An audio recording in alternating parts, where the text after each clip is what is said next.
time. There should be no more blocking maneuvers. There should be no more excuses. We need to end the statute of limitations on felony sex crimes right now and say, the survivors, we believe you. State Representative Dan Griffey wrote his bill for his wife, who says she was sexually abused by her stepfather as a child.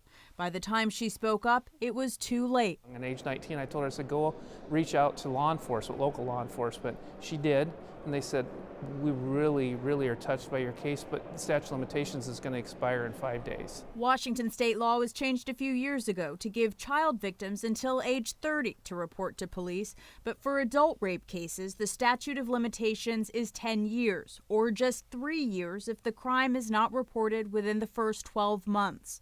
Representative Griffey, whose own daughter was also sexually assaulted, wants victims to come forward as quickly as they can. But if for some reason they cannot, he doesn't want that to prevent them from seeking justice. So come forward early because it's easier to get a conviction. But what we're saying is if prosecutors or law enforcement find evidence that can put these monsters behind bars anytime after they committed the crime, we should be able to use that evidence and we should be able to prosecute that person.